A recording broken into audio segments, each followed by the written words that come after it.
Los seres humanos vamos cambiando, la forma en la que vivimos, la forma en la que utilizamos los espacios va cambiando. Además, siempre están surgiendo cosas nuevas todo el tiempo.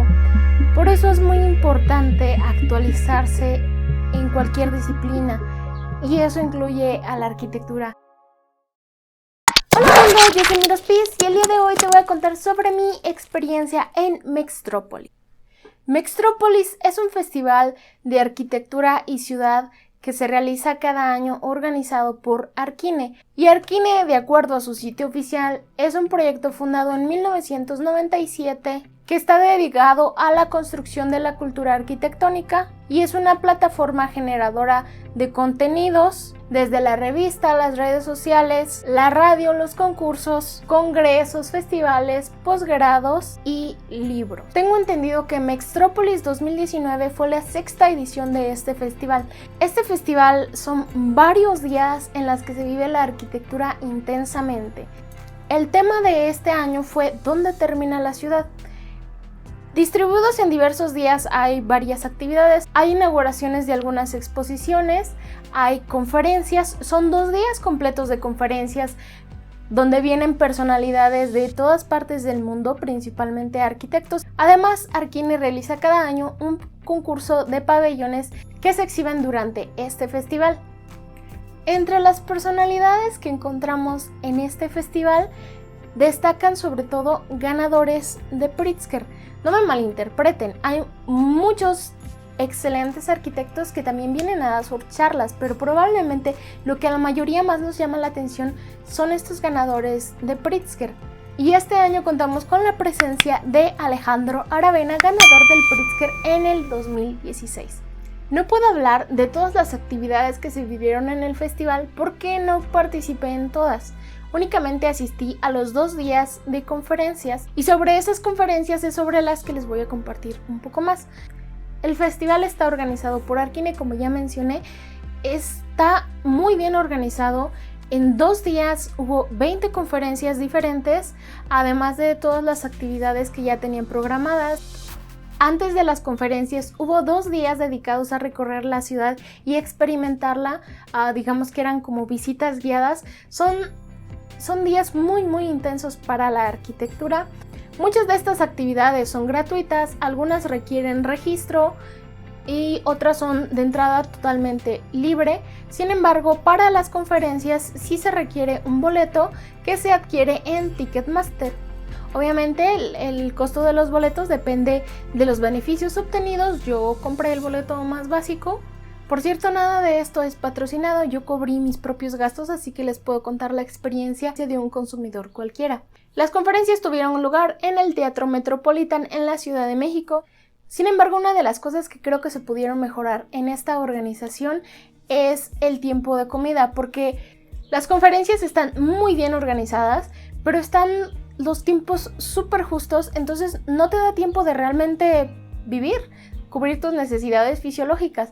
Entre cada conferencia daban descansos de 2 minutos. El primer día sí tuvimos un receso en donde podíamos salir a estirar las piernas, comer, disfrutar. Fue un descanso de alrededor de 1h30.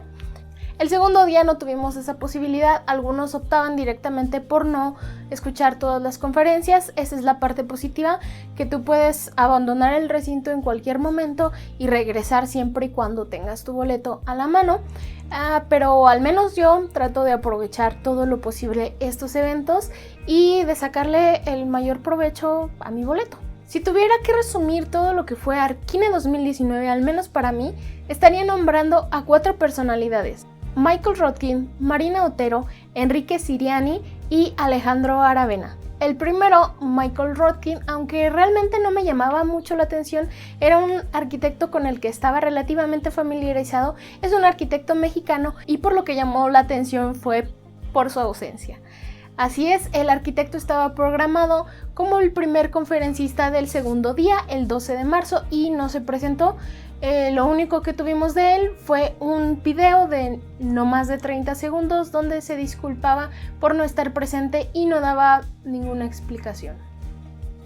La segunda persona que destaqué, la arquitecta Marina Otero, probablemente no haya tenido tanto impacto en los demás como lo tuvo conmigo. su conferencia realmente era algo que necesitaba oír y que no pensé encontrar ahí. De hecho, squatting o la ocupación era legal en Holanda hasta el año 2010. Si un edificio estaba vacío por más de un año, era legal que se ocupara. De hecho, era entendible como algo lógico. Sin embargo, en el 2010, tal vez por presiones del mercado, de la especulación inmobiliaria que estaba acechando a las ciudades holandesas, se cambió y hubo lo que llaman el squatting ban. A partir de entonces no era permitido ocupar edificios y, sin embargo, todavía hay cierta tolerancia. Si han visto alguno de mis videos o me siguen en redes sociales, probablemente hayan escuchado el tema de mi tesis, que se trata en una propuesta de vivienda para personas en situación de calle utilizando espacios residuales o desechados. La primera parte de la conferencia de la arquitecta tenía muchísimo que ver con mi tema de tesis. Ella estaba hablando de proyectos que está haciendo con el movimiento Ocupa en Europa.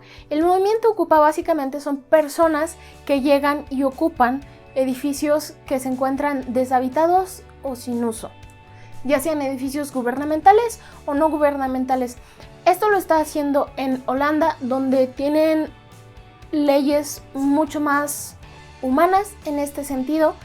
Ella dijo una frase que me llegó muchísimo, que es: el derecho a la habitabilidad es primero que el derecho a la propiedad, sobre todo cuando estamos hablando de espacios que no se están aprovechando, que simplemente están y al contrario generan un foco de infecciones, mala imagen, inseguridad, muchas de las cosas que he estado analizando para mi tesis, y llegan personas a ocuparlas, ya sea por una necesidad o por un gusto, y les dan otro uso, les dan un significado nuevo. Entonces el trabajo de esta arquitecta es crear un diálogo entre la ciudad y el espacio persona, donde ambos han sido desplazados y no son una prioridad para la sociedad, sino que ambos han sido relegados. Justo después de ella, el maestro Enrique Siriani dio su conferencia y me es muy difícil resumir su conferencia. Es todo un personaje que ha tenido una prolífica carrera arquitectónica. Una de las cosas que dijo fue: la arquitectura moderna es infinita, es fluida, es libertina, le jode que la encierren. Esta es una de las cosas más ligeras que dijo a lo largo de su conferencia. Realmente tiene un punto de vista muy único, es un ferviente seguidor de Le Corbusier. Antes se decía interior y exterior. Después del pasaje de Le Corbusier se dice adentro y afuera, que son conceptos no físicos, sino mentales. Les recomiendo que vayan a ver la transmisión, porque Arkine hizo una transmisión en vivo de prácticamente todas las conferencias. Les voy a dejar link directo. Antes de hablar de Alejandro Aravena, quiero compartir qué fue con lo que yo me quedé de esta experiencia.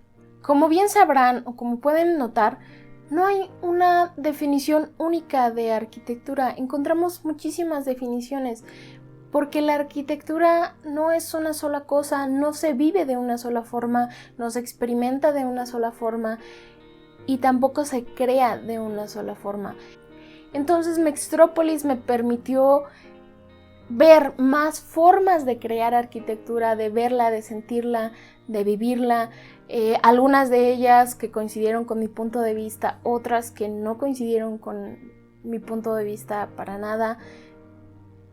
Me dejó ver también un poco la personalidad que se esconde detrás de los creadores de obras tan famosas. Por ejemplo, la personalidad de Enrique Siriani, la personalidad de David Chipperfield, que también fue uno de los conferencistas, la forma incluso en que ellos presentan esa conferencia. Hubo un arquitecto, no recuerdo el nombre, lo voy a dejar por aquí, que él se dedica a hacer arquitectura para películas de ciencia ficción. Es algo muy interesante, es algo que ni siquiera había considerado que alguien se podía dedicar a eso, pero que tiene todo el sentido del mundo. Y la forma en la que presentó su conferencia, que fue con un video son formas diferentes de vivir arquitectura, y eso me hace, en primera, salirme de mi zona de confort, en segunda, creer que no soy la única que piensa de determinada forma, porque yo soy de una ciudad muy pequeña y muchas veces siento que la arquitectura o la forma de hacer arquitectura está muy limitada, no solo aquí en el país y en general en muchas cosas. Creemos que solo se hacen casas y obra pública y eso es todo. Y hay muchísimas formas de seguir creando, de aportar con arquitectura. Entonces, a mí me gusta mucho ir a este tipo de eventos porque es como tomar aire fresco. Es como que siento que todos me dicen que no puedo hacer algo, que no puedo hacer el cambio, y están estas personas que ya lo hicieron. Por ejemplo, con mi tesis, yo sé que al momento de presentarla voy a encontrar mucho rechazo. Es un proyecto que va a generar incredulidad, que me van a decir que no se va a poder hacer, y ya hay una persona que está haciendo algo muy similar a eso. Entonces, independientemente de lo que las mentes que me pueda encontrar aquí digan, hay otras mentes que no solo dicen que sí se puede, sino que lo han demostrado. Yo me moría de ganas de regresar a mi casa para empezar a diseñar, para grabar este video, para crear, para tener esa creatividad, esa explosión. Me quedo con ese sentimiento de más, de querer sumar. Y esto me lleva también a Alejandro Aravena. Probablemente Alejandro Aravena sea mi arquitecto favorito de todos los tiempos, mi arquitecto favorito de todos los Pritzker, por lo que ha hecho, no tanto por su plasticidad. Antes era muy dada a ver la arquitectura netamente por el diseño y por la plasticidad de los elementos, pero he aprendido que la arquitectura no es estática, la arquitectura se vive.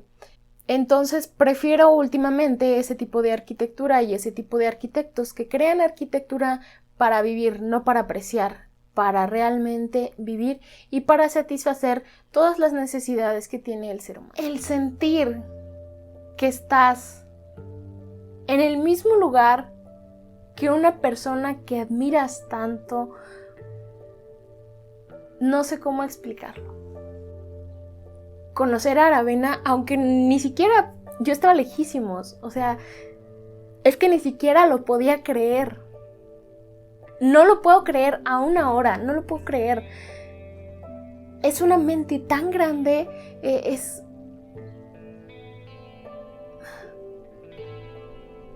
lo admiro por tantas cosas. Es un verdadero arquitecto. Diría artista, pero va más allá del arte. Es una gran persona. Si no han visto, ya los había invitado alguna vez, pero si no han visto su discurso de aceptación del Pritzker, búsquenlo. También les voy a dejar el link en la descripción. Realmente te conmueve. Ve sus ganas de mejorar el mundo, de hacer arquitectura. Yo creo firmemente que la arquitectura es una herramienta más para mejorar el mundo, para hacer el cambio. Como dijo Rosana Montiel, quien expuso antes que él, la arquitectura también es un medio de construcción social. Aravena inició haciendo un análisis muy general de la ciudad, o digamos de la interacción social que se vive en la ciudad. Él habló de un punto A y un punto B, siendo el punto A el lugar donde uno habita y el punto B el lugar donde uno labora. Y esta es la tendencia de las ciudades, y entonces existe esta problemática de transporte, y esto genera problemas de contaminación, problemas de transporte, de gasto energético, de pérdida de tiempo para las personas que hacen viajes muy largos, etcétera, etcétera. Entonces él mencionó que el mejor viaje, el trayecto más eficaz de punto A a punto B, es el que no se hace. También tocó temas de desigualdad social, y esto lo llevó a hablar de sus proyectos más famosos. Incluso hay un documental de la BBC al respecto. Para quien no conozca esos proyectos de Aravena, estoy hablando de la vivienda social que diseñó, que consiste en diseñar medias casas. Él hablaba de que generalmente cuando se quiere hacer vivienda económica se hace más pequeña y más alejada. Y eso trae más problemas porque entonces estas zonas quedan aisladas y generan más problemas. Él propone hacer no viviendas más pequeñas, sino hacer la mitad de la vivienda la parte más difícil. Se estabiliza ese proceso de crecimiento en torno a los 80. Ocurre de hecho así, aunque uno no lo quiera. Y eso puede pasar a pesar del diseño o gracias al diseño. Y dado que iba a ocurrir igual, ¿cómo hacemos nosotros para que la autoconstrucción sea parte de la solución y no parte del problema? Hay ahí una enorme capacidad que tiene que ser canalizada más que sustituida o reemplazada. Entonces, el primer punto era los mismos 40 metros que de hecho se pueden construir como media casa buena en vez de una casa chica. Y cuando uno reformula la pregunta como media casa buena, lo clave es ¿qué mitad hacemos? Y la definición de una política pública es hacer aquella mitad que una familia no va a poder hacer bien por cuenta. Les invito nuevamente a que vayan a ver su conferencia que quedó grabada, cortesía de Arquine. Y entonces me pregunté, ¿qué sigue después de que llegas a la cumbre de tu profesión? Cuando tienes el premio más alto que se puede tener, como es el Pritzker en el caso de la arquitectura. Y entonces se vinieron a mi mente las críticas que yo había leído acerca de él, acerca del Pritzker. Y entonces él habló de un tercer proyecto en el que está trabajando actualmente. Es un proyecto muy complejo que engloba transporte, que engloba un edificio, un parque, que aborda también problemas sociales y es un puente. Y es todo esto en un solo proyecto. El edificio en cuestión es la nueva sede del Banco Interamericano de Desarrollo que se va a ubicar en Buenos Aires, Argentina. ¿Qué pasaría si el proyecto del banco fuera el mismo el puente, el mismo el espacio público, el mismo el que garantiza por tener una pata al otro lado no hay que construir ya los estacionamientos? Él habló de las problemáticas que tuvo para que aceptaran este proyecto. Pero dije que tenía un problema interno o algunos problemas internos y uno externo, que es que había que cambiar la ley en el Congreso para poder usar el espacio aéreo sobre las líneas de tren que pertenecían a Nación. Y, claro, son de las cosas que uno dice, si voy a tener que entrar a hacer un edificio, suponiendo que para que ocurra tengo que cambiar una ley en el Congreso, son del tipo de cosas que uno evita. Pero este proyecto traería beneficios no únicamente para su cliente, que era el Banco Interamericano, sino para la ciudad y para toda una zona marginada que la iba a conectar a través de ese puente con las oportunidades, con la ciudad, con el mundo laboral. Y él hablaba de cómo la arquitectura cada vez va más hacia eso. Necesita ir cada vez más lejos. Y es algo que también mencionó Rosana Montiel antes que él, que tenemos que dar más. No solo podemos entregar una casa, no solo podemos pensar que vamos a construir una casa. Estamos construyendo un hogar para una familia.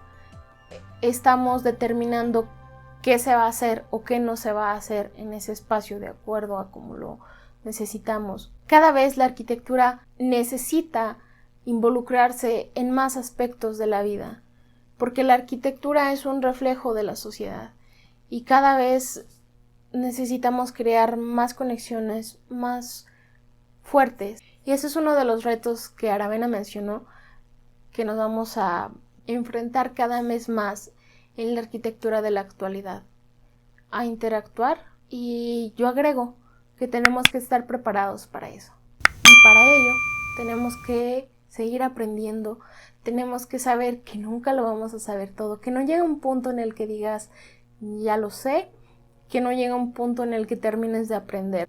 Yo espero el próximo año participar nuevamente de Mextrópolis y esta vez participar de todas las actividades. Nos vemos muy pronto en un próximo video. Paz.